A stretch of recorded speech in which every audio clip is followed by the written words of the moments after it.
이 대목은 지금 이사야 선지자를 통해서 바벨론 왕에게 하는 말씀인데, 그런데 내용이 가만보면요, 바벨론의 인간 중에 왕에게 하는 말이에요. 이 대목은 사단에게 하는 거로, 정통적인 신학을 한 거의 대부분의 신학자들은 이 부분이 사단의 타락을 말하간다고 다 이야기합니다.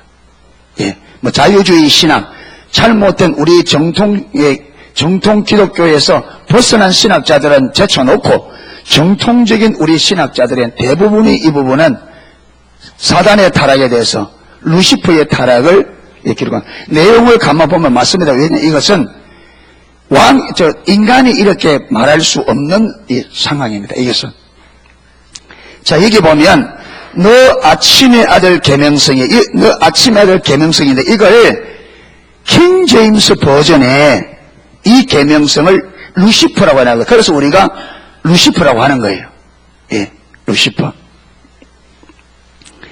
너 아침의 아들 계명성이 어찌 그리 하늘에서 떨어졌으며, 너 열국을 엎은 자여 어찌 그리 지켰는고. 자, 13절입니다. 지금 하나님께서 바벨론 왕을 향하여 하는 말인데, 왕에게 하는 말이 아니에요. 보세요. 네가 네 마음에 이르기를 내가 하늘에 올라. 여러분, 인간의 왕이 하늘에 올라 아니잖아요. 이건 하늘에 올라 하나님의 묵별 위에 나의 보좌를 높이리라. 내가 북극 지폐의 산 위에 좌정하리라. 그리고 14절에 가장 높은 구름에 올라 지극히 높은 자. 누굽니까? 지극이라는 말은, 지극이란 말은 극에 다다랐다. 한자어로는 지극이란 말이 극에 다다랐다 이 말이에요. 극자에 다다를 지자에다 지극, 극에 다다랐다. 그러니까 하나님이 가장 높은 자리에 계신데 자신이 그렇게 가장 높은 자리까지 올라가서 누구와 같이 비기겠다, 하나님과 같이 비긴다 말이 같아진단 말이에요. 우리 옛날에 공차다가 2대2 똑같이 되면 비겼다. 이 같이 됐다는 말이죠. 그러니까 하나님과 같아지겠다는 말이에요. 그리고 15절에 그렇기 때문에 하나님이 그를 어떻게 했다고요? 네가 음부곳 구덩이에 몇 이 뭐지만 이게 저주를 내린 거예요.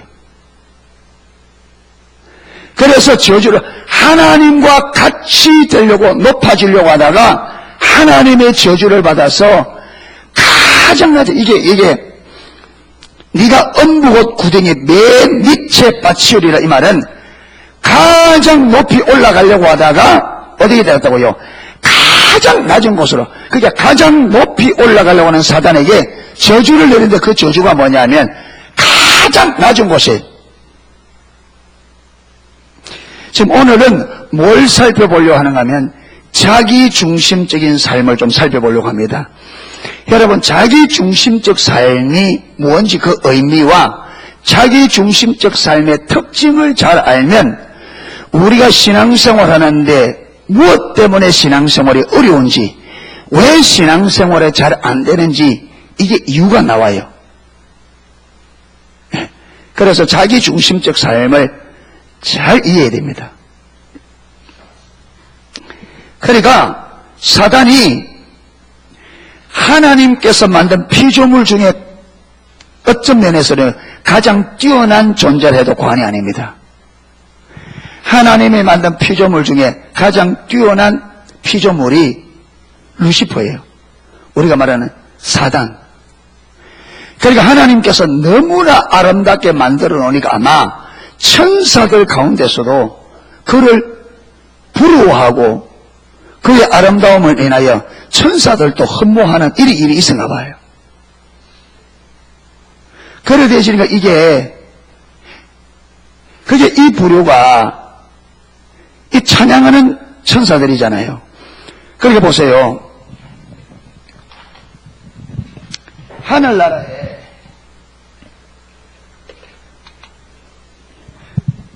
천사의 부류가 세 종류가 있습니다. 성경에 보면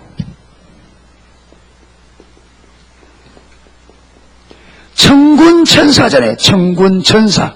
예, 천군이 있고 천사들이 있는데 그 다음에 또 무슨 천사 있냐?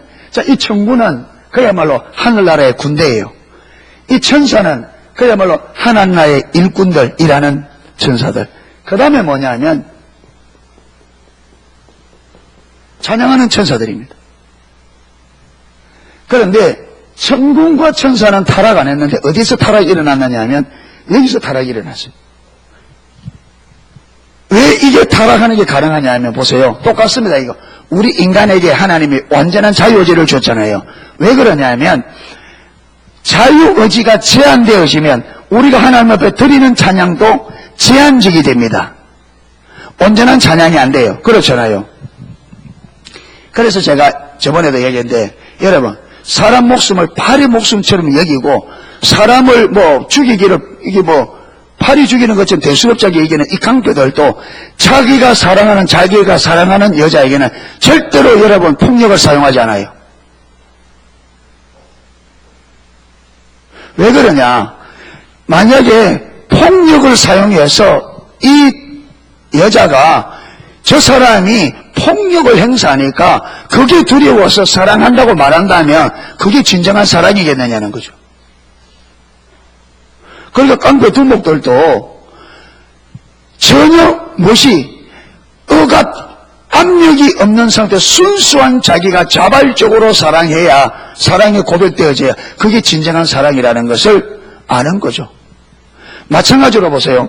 하나님께서 찬양하는 천사들에게 일부분 제한해서 하나님을 찬양하도록 거기에 또 하나님께서 어떤 제재를 가해서 이 제재 때문에 이 찬양하는 천사들이 하나님을 찬양한다면 그 찬양이 진정한 찬양이 되겠냐? 안 되죠. 그러니까 하나님께서 진정한 찬양을 받으시기 위해서 이들에게 뭘 줬느냐? 우리 인간애처럼 완전한 자유의지를 준 거죠. 그러니까 그 완전한 자유의지는 뭐냐? 내가 모든 것을 결정할 수 있는 결정권을 가지고 있다. 자유의지. 그러니까 이 자유의지를 주니까 이 자유의지를 가지고 자기가 하나님이 되기로 선택한 거예요. 하나님을 찬양하고 하나님을 예배해야 될 이 무리들이 뭐하기로 하나님처럼 찬양받는 하나님이 되기로 선택을 했다면 자기들의 의지로.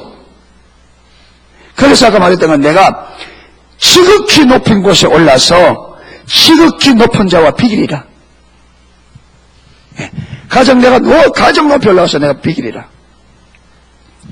그러다가 하나님의 저주를 받아서 가장 밑바닥으로, 이걸 우리는 지옥, 음부라고 표현합니다.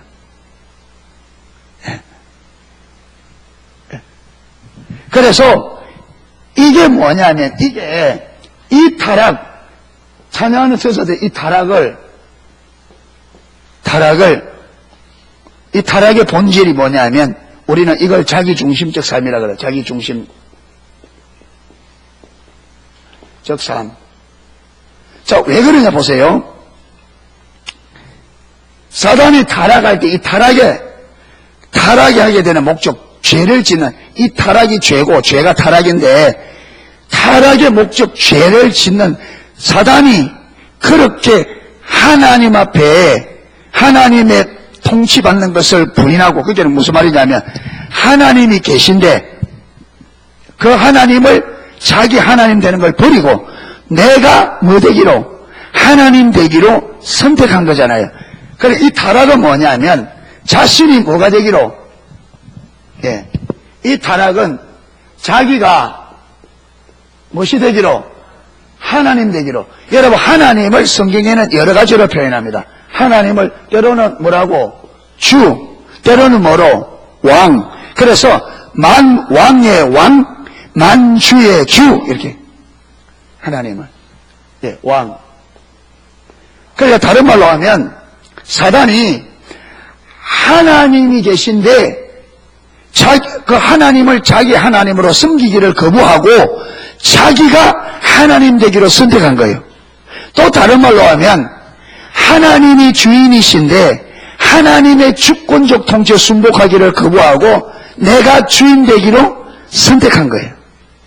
자, 그 다음 하나님이 왕이신데 이 왕의 통치를 거부하고 내가 왕 되기로 선택한 거예요. 그 무슨 말이냐면 내가 하나님 되고 내가 주가 되고 내가 왕이 되기로 선택한 게 뭐냐면 이게 뭐라고요? 이게 죄였고 이게 타락이었습니다. 그러니까 죄의 본질, 타락의 본질이 뭐냐? 내가 하나님 되기를 선택했던, 내가 주인 되기로 선택한, 내가 왕이 되기로 선택한 이 선택이 뭐라고요? 이게 자기중심적 삶이에요. 그러니까 자기중심적 삶은, 자기중심적 삶이란 말은 내가 하나님이고 내가 주인이고 내가 왕된 삶이에요. 이해되시죠? 그래서 모든 결정권을 누가 가지느냐? 누가 가져요? 내가 가집니다. 자기중심적 삶에서는. 그래서 하나님과 하나님과 이 찬양하는 팀의 관계가 완전히 깨어지고 하나님의 원수가 되어버렸죠. 그래서 저주를 해서 이들이 뭐냐? 사단, 분리자, 이간자, 반역자 되어버린 거죠. 이게 사단의 타락이에요. 자, 그러면 인간의 타락을 한번 보죠. 인간의 타락. 그럼 사람의 타락을 보면요. 요거 똑같습니다. 자, 창세기 3장. 창세기 3장.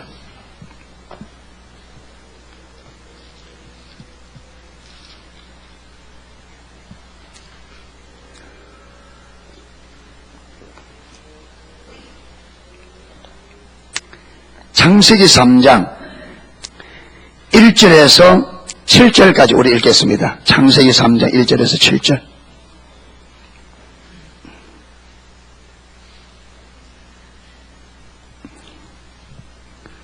자, 읽겠습니다. 여호와 하나님이 지으신 들짐승 중에 뱀이 가장 간교하더라. 뱀이 여자에게 물어가로되 하나님이 참으로 너희들어 동산 모든 나무의 실과를 먹지 말라 하시더냐. 여자가 뱀에게 말하되 동산 나무의 실과를 우리가 먹을 수 있으나 동산 중앙에 있는 나무의 실과는 하나님의 말씀에 너희는 먹지도 말고 만지지도 말라. 너희가 죽을까 하노라 하였느니라. 뱀이 여자에게 이르되 너희가 결코 죽지 아니하리라. 너희가 그것을 먹는 날에는 너희 눈이 밝아 하나님과 같이 되어 선악을 알 줄을 하나님이 아심이라. 여자가 그 나무를 본즉 먹음직도 하고 보암직도 하고 지혜롭게 할 만큼 탐스럽기도 한 나무인지라. 여자가 그 실과를 따먹고 자기와 함께 남편에게도 주매 그도 먹은지라. 이에 그들의 눈이 밝아 자기들의 몸이 벗은 줄을 알고 무화과 나무의 벌렸고 치마를 하였더라. 아멘. 자, 여기 동산에 누가 등장하나? 뱀이 등장합니다. 여러분, 이 뱀은 뱀이 아니죠.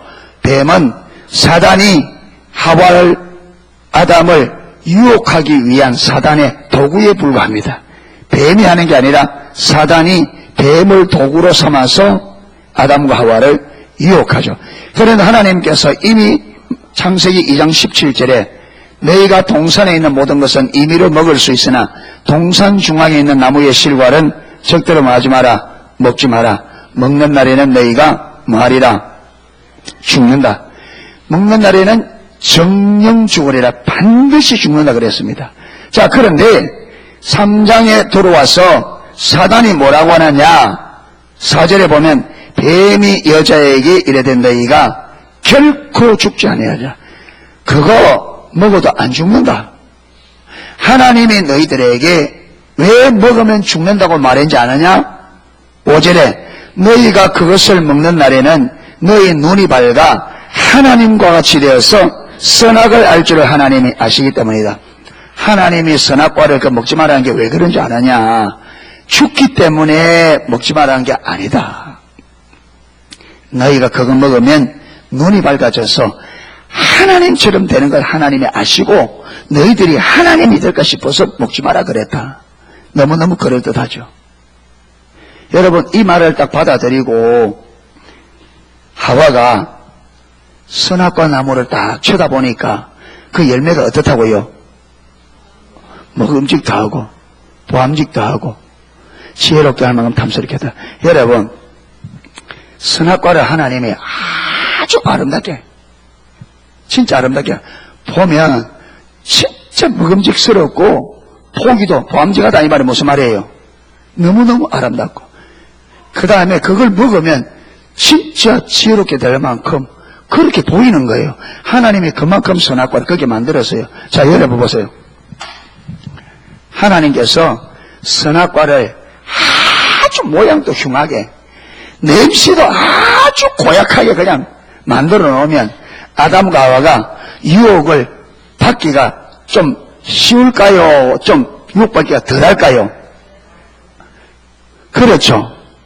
모양도 아주 모개보다 더 모개처럼 아주, 냄새도 옆에 가면 꾸리꾸리, 보면 막 가까이 가기조차. 예. 열대과일 중에 두리안이라는 게 있습니다. 이게 먹으면 맛은 있는데 냄새가 톡 좀 그래요. 그래 호텔 같아서는요, 호텔에서는 그거 갖고 들어오지 못하게 합니다. 그거 하면 열었다 가면 막 거청에는 올 호텔 안에 꾸리꾸리해요. 근데 먹어보면 맛있어요. 근데 처음에 우리 그 동시차례에서 태국에 태국에 교회를 하나 개척했어요. 우리 시차례, 우리 노예에서. 그래서 그때 내가 이제 선교부 부원으로 있어서 교회를 개척하고 입당 예배하는데 이제 목사님들 가자고 해서 한번 갔는데, 그 목사님이 제 동기예요. 예. 가니까 목사님이 교회 개척해서 목사님이 온다고 두리안을 최고 좋은 것을 준비해서 다 했는데, 제가요, 손도 못 댔습니다. 무슨 이런 걸 먹냐고. 냄새가 고약한 거예요. 뭐 과일의 여왕이라 해서 가는데, 과일의 여왕이고 가네, 뭐 거의 여왕이고 나방이고 가네, 냄새가 막 다 질색인데 도저히. 그렇게 해놓으면 유혹을 적글받을 텐데 이게 아름답게 만들어놨단 말이에요. 여러분, 그러면 이렇게 아름답게 만들면 아담과 하와가 유혹받기가 쉽다, 이거 하나님은 알까요 모를까요? 알까요 모를까요? 하나님이 그 정도는 머리가 돌아가실 분 아니에요. 그런데 이렇게 아름답게 만들어 놓으면 훨씬 유혹받기가 더 쉽다는 걸 하나님이 뻔히 아시면서 그렇게 만들 때는 하나님의 의도가 있다는 거예요. 그러니까 저와 여러분이 신앙생활 할 때에 우리 좀 뭐냐면, 아니 환경이 그런데 어떻게 그럴 수가 있나, 하나님 말씀에 불순종한 것에 대해서, 아니 그렇게 환경이 그렇게 상황이 그렇게 어려운데 어떻게 해? 아니 주일날 왜 안 왔습니까? 주일날 왜 안 왔습니까? 회사회가 막 중요한 때라서. 자, 하나님께서 앞으로 하나님의 백성들이 신앙생활 할 때에 여러 가지 그런 환경들 일어날 줄 몰라서 하나님께서 주의를 거룩하게 지키라, 그래 말해놨을까요? 예양교회에서 어떤 분이 그걸 하더랍니다. 예양교회에서는. 예, 인수 목사님 막 믿음으로 살아 이러니까 한 분이, 우리 목사님은 직장생활 안 해봐서 저렇게 설교한다고 그렇게 말하더랍니다. 그래서 이인수 목사님이 이렇게 말했답니다. 하나님이 직장생활을 안 해봐서 그렇게 성경에 기록해놨다고.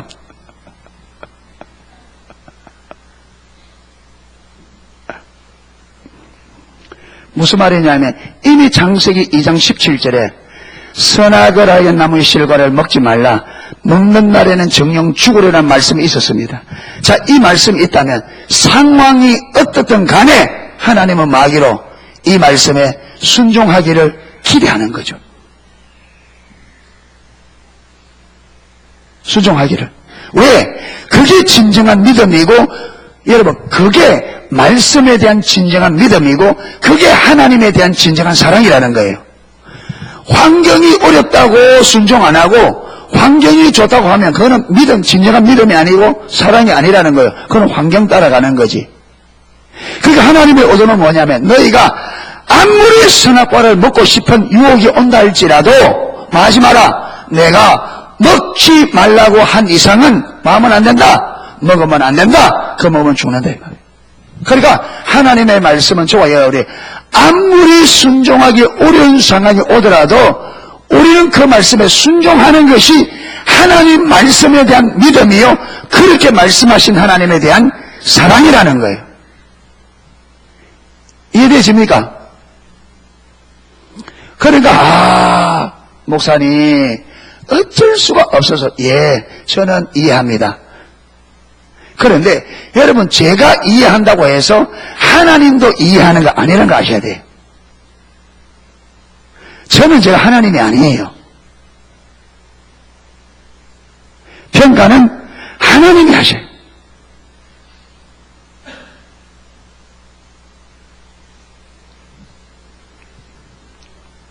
그래서 하와가 가서 딱 쳐다보니까 먹음직도 하고 도항직도 하고 사단이 말한 그대로 저거 따먹으면 지혜가 주어져서 하나님처럼 되겠다는 그런 막 마음이 드는 거예요. 그래서 선악과를 따먹었단 말이에요. 이게 뭡니까? 타락이죠.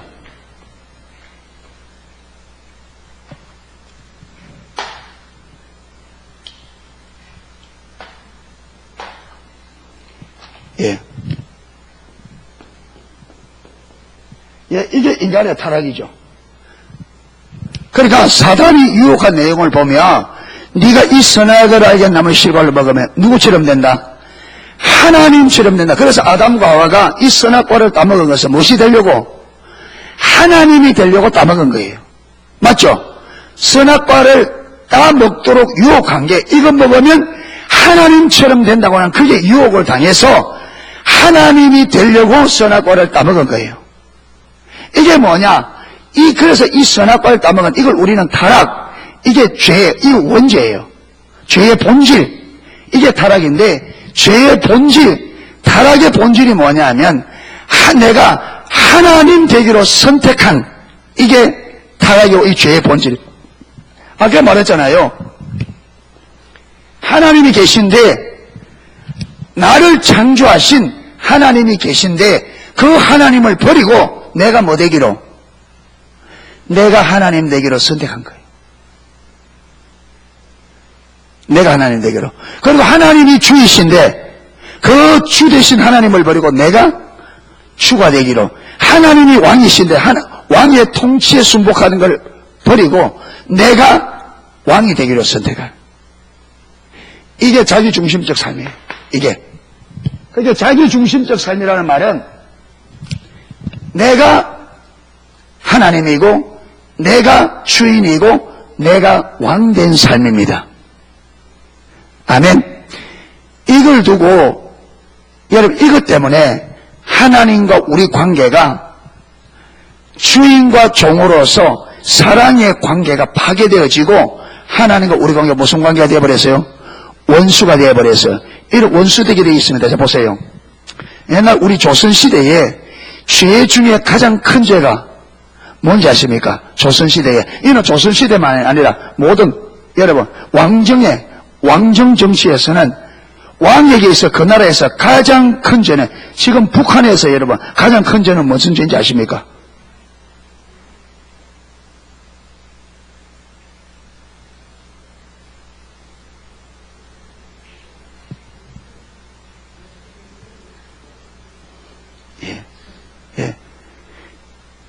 김정은 수령동지로 인정하지 않고 자기가 수령동지가 되려면 어떻게 될까요? 북한에서?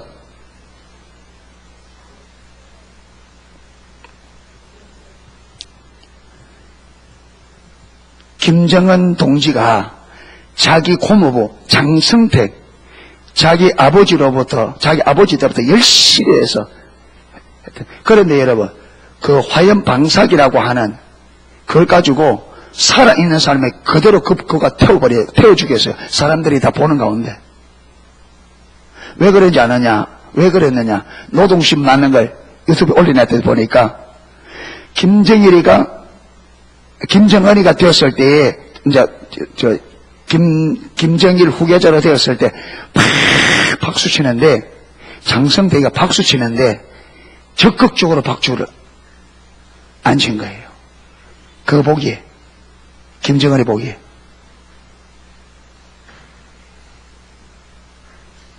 그래서 대역죄인이라고 그러죠.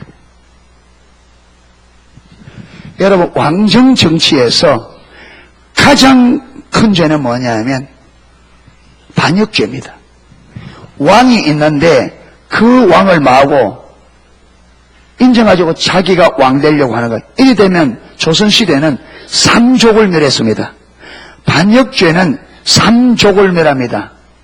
아버지 가문을 완전히 멸하고 어머니 가문을 완전히 멸하고 처가집 가문을 완전히 삼족을 다 죽여버립니다. 반역죄는. 그만큼 큰 죄. 자, 하나님이 왕이신데 그 하나님을 하나님으로 왕으로 인정하지 않고 누가 왕 되기로? 우리 인간이 사단이 왕 되기로. 이거 하나님 나라 차원에서 보면 뭐예요 이게? 이게 반역죄예요.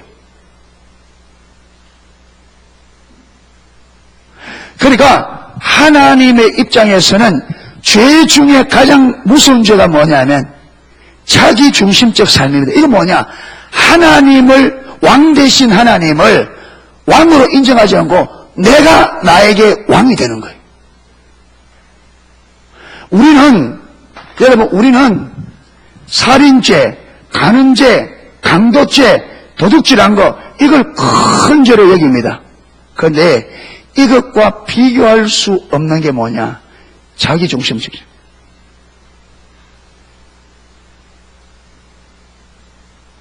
모든 죄가 어디서 나오느냐?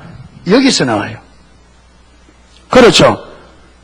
내가 어떤 사람이 공중전화하는데 뒤에서 기다리는데 앞에서 공중전화 너무 오래 하는 거예요. 그래서 공중전화고 나오는 사람을 죽여버렸어요. 왜 죽였냐 물어보니까 공중전화 너무 오래 했대요. 그건 누구 짰대요? 그건 누구 때문에 죽였어요? 왜 그런 일이 벌어지느냐? 그게 여러분 자기 중심이에요. 자기 마음에 안 맞다는 거예요. 어떤 사람은 여러분 그때 대구 지하철인가? 한 사람이 휘발유 통하고 기름 부어가 불질러. 왜 그러냐? 세상이 더럽다는 거죠. 이 더러운 세상. 그건 누구 기준이에요?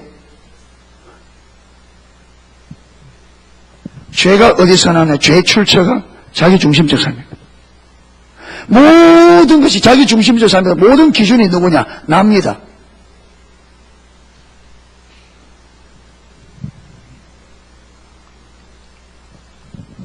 여러분 요즘에는 죄도요 아주 악랄한 죄들이 많아요. 근데 그거 보면요 큰 것도 아니에요. 자기를 보고 무시했다고. 그거요 그 사람인데 물어보면 무시 안 했다 그래요. 누구 때문에? 자기 안에 피해 의식이 있다 보니까 조그만 사람이 이상하게 쳐다봐도 자기 무시했다 그러고 자기 그랬다고. 완전히 자기 기준이에요. 모든 죄가. 그런데 보세요. 그런데 자 이렇게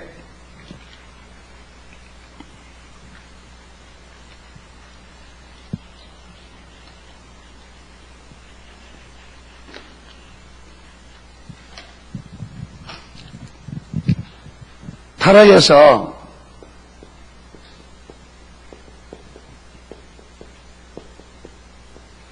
자기 중심적 삶이 딱 되면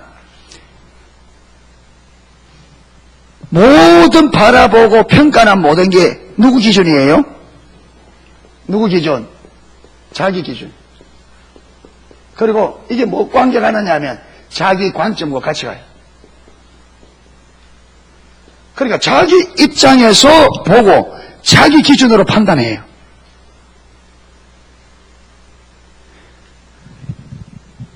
자, 자기 중심적 삶과 같이 가는 게 영적 소경이다 했잖아요. 그렇죠?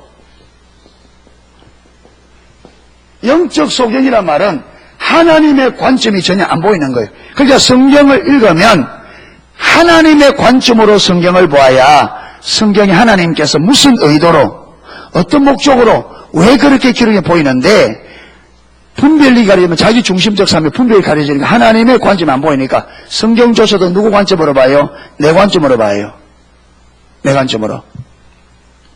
그리고 아까 그랬잖아요. 아담과 하와가 자기가 하나님 되기로 선택한 결과 하나님이 먹지 말란 그걸 뭐 했어요?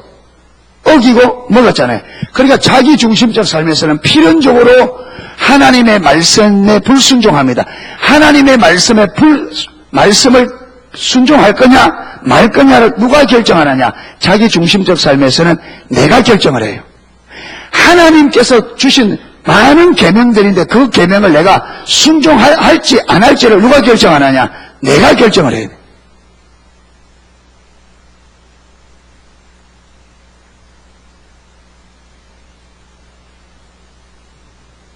근데 문제는 왜 신앙생활이 어려우냐 하면 보세요. 이사야 55장에 하나님의 생각과 우리 생각, 하나님 길과 우리 길이 다르다 했죠. 얼마나 많이 다르다. 하늘과 땅처럼. 그러니까 내 관점에서 하나님의 기준을 보면 이게 가능하다, 불가능하다. 이대로 사는 게 가능하다, 불가능하다. 불가능해. 내 관점에서 하나님 말씀을 보면 하나님 말씀대로 살면 내가 딱 망하게 생겼어. 내 관점에서 보면. 그러니까 내가 그 말에 순종해요, 안 해요? 안 해요.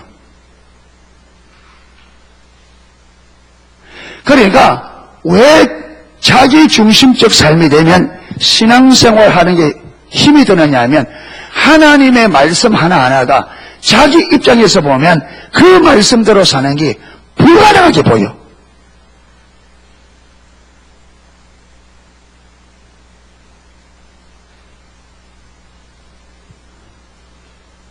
그러니까 여러분, 말씀을 사는 거는 제쳐놓고 하나님 말씀을 듣는 것조차 힘들어해요. 왜?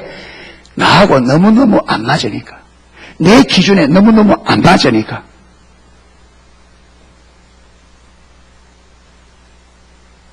그러니까 자기 중심적인 이게 강하면 자기 중심성이 강하면 강할수록 하나님 말씀이 힘들어요.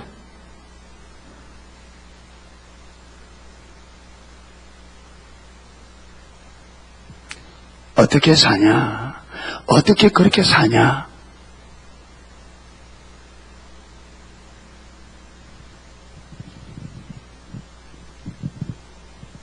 그러니까 우리가 이 교회를 얼마나 오래 다녔냐, 얼마나 열심히 하느냐, 이거는 부차적인 거예요. 이거는 근본적인 문제가 뭐냐면, 저와 여러분이 근본적으로 뭐냐면, 내가 내 중심의 삶을 사느냐, 하나님 중심에서. 하나님 중심이라는 말은 내가 하나님을 나의 하나님으로 인정하고 주님을 나의 주님으로 인정하고 하나님을 나의 왕으로 인정하고, 그래서 저와 여러분이 하나님이 나의 하나님이고 그분이 나의 주인 왕이기 때문에 내가 그분의 주권적 통치에 순종하는 이게 올바른 삶이고 여기에 생명이 있다는 것을 보고 살 때에 그게 하나님 중심적 삶이거든요. 그런데 여기서는 그게 안 보여요. 이게 안 보여요. 이래 되시면 하나님의 말씀이 하나님의 말씀답게 선포될수록 내가 어려워요. 힘들어요.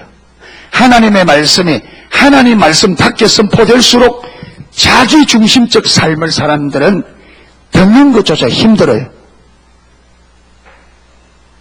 그러니까 어떻게 생각되겠어요? 신앙생활은 힘든 거구나, 어려운 거구나. 이게 사단이 이게 머리에 각인을 시키죠.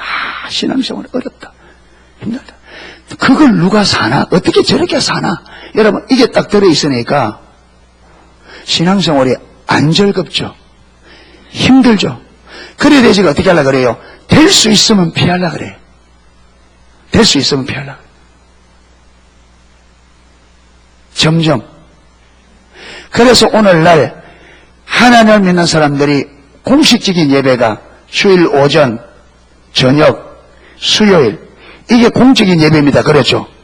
전통적으로 내려오는. 그런데 1차적으로 주일 오전에 예배 드리고 저녁에 다시 오는 거 부끄럽다. 어떻게 하자? 오후로 땡기자. 오후로 땡기자. 왜? 교회 온 김에 점심 따먹고 딱 해치우고 가자.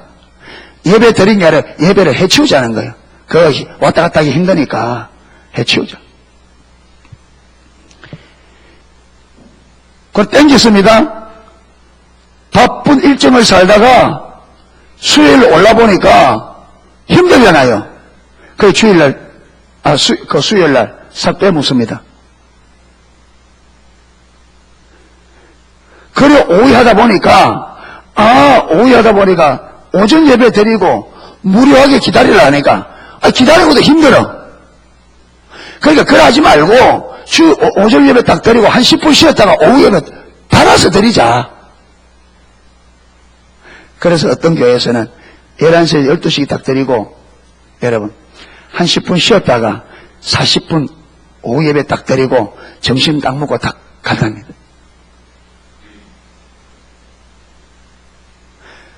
점차, 그러니까, 왜 그러냐? 신앙생활 뭐다? 힘들다.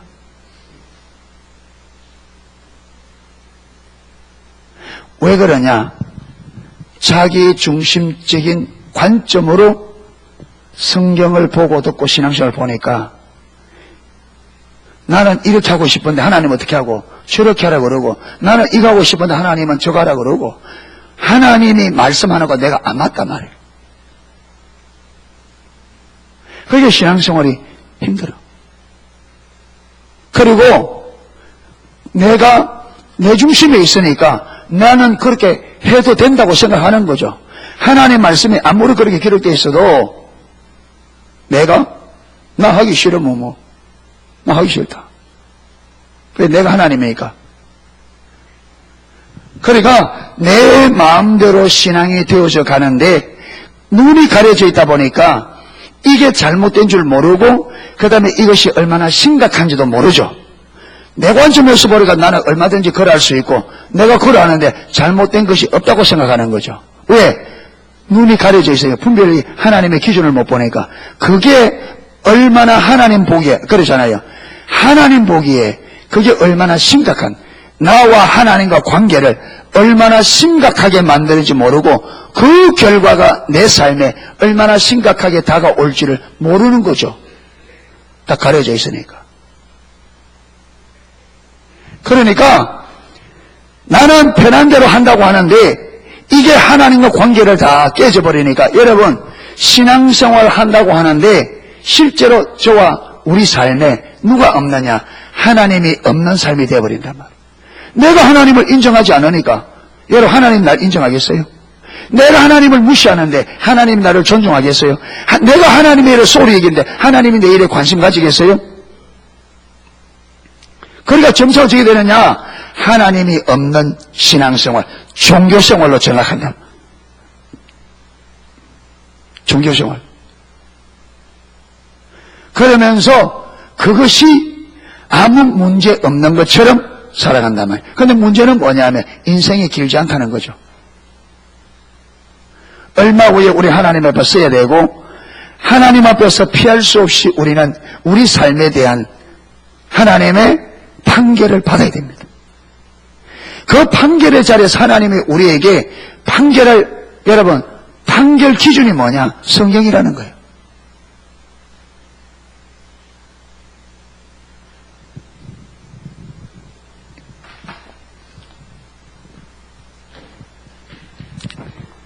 그래서 오늘은 많이 살펴본 건데, 그래서 여러분, 이런 우리를 자기 중심적 삶에 그대로 놔두면 이 길은 하나님과 원수되는 길이에요. 완전히 망하는 길이에요. 그렇기 때문에 하나님이 우리를 사랑하기 때문에 절대로 이 삶을 살도록 하나님이 우리를 가만히 버려두지 않습니다. 어떻게 하느냐? 우리를 다루셔요. 다루어서 어디로? 하나님이 하나님 되고 나는 그분 앞에 피조물로서 종의 자리로 우리를 다루어 갑니다. 아멘. 이 다루어 가는 과정도 알아야 돼요. 왜 다루어야 되고 어떻게 다루어져야 되면 다루어진 과정이 뭔지를 이걸 알아야 돼요. 그래서 저와 여러분이 오늘 이 시간에 뭐냐면 자기 중심적 삶은 하나님 보시기에 가장 최악의 삶의 형태입니다. 교회를 나오고 안 나오고를 떠났어요. 상관없습니다. 여러분, 저와 여러분이 아무리 교회 다니고 하더라도 저와 여러분이 자기 중심적 삶을 살면 우리의 종교의식 상관없이 우리는 하나님 볼 때는 원수된 삶이에요. 아무런 의미가 없습니다. 그게. 그래서 저와 여러분이 내가 자기 중심적 삶에 있지 않는지를 반드시 점검해야 돼요. 아멘. 점검해야 돼요. 그리고 여기서는 어떤 하나님의 생명도, 하나님의 임재도, 하나님의 역사도 여기서는 경험이 안 돼요. 여기서는. 왜? 내가 하나님이니까 하나님께서 그래, 네가 하나님이면 네가 다 해봐라는 거예요. 네가 하나님이면 네가 다 해봐라.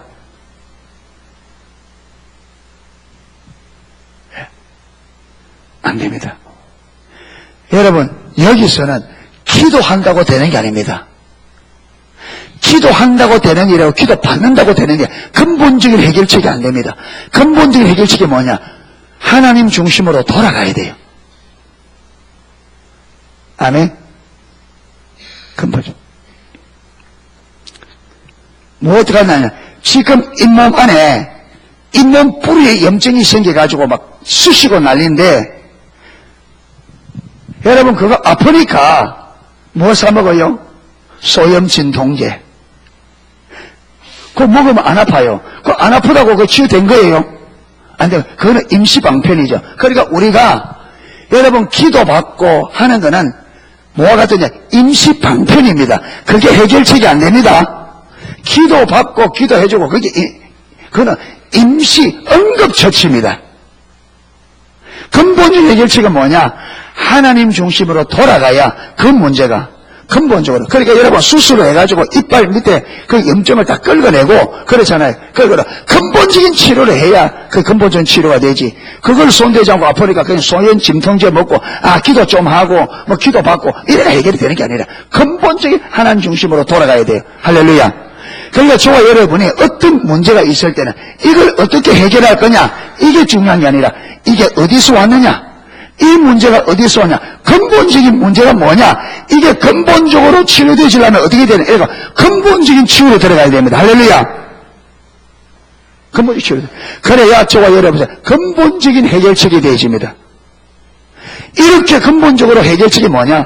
하나님 중심으로, 자기 중심에서 하나님 중심으로 돌아가야 하나님께서 근본적으로 우리와 함께 하시고, 할렐루야, 우리 가운데 오셔서 그분이 약속하신 일들을 이루어가는 하나님이 말하는 참된 신앙이 회복되어지는 겁니다. 예. 그래서 오늘 이 시간에 저와 여러분이 내가 교회를 오래 다니고 있지만 혹시라도 내가 내 중심에서 모든 결정을 내가 하고 모든 걸 하나님 앞에 해야 될지 말아야 될지 내가 결정하고 모든 것을 내가 결정하고 내 방식대로 신앙생활을 하고 있지 않는지 그걸 꼭 점검해 주시기 바랍니다. 아멘. 그렇게 여러분, 그래서 이걸 점검하고 근본적으로 하나님 중심으로 어떻게 돌아갈 거냐, 이걸 고민하고 실험하면서 하나님 앞에 나가 묻고 하나님의 인도를 따라 다루어져 가서 하나님 중심의 삶으로 하나님이 내게 있어서 하나님이 되시고 그분이 내게 있어서 정말 주인 되시고 그분이 왕이 되셔서 하나님 말씀이라고 하면 내가 어떤 상황 가운데서도 모든 것을 걸고 순종하는, 아멘, 그렇게 가야 근본적인 해결이 되어지고 근본적인 회복이 되어집니다. 그렇게 한 걸음 한 걸음 하나님 중심으로 돌이켜가는 저와 여러분이 될 수 있기를 주님의 이름으로 축원합니다.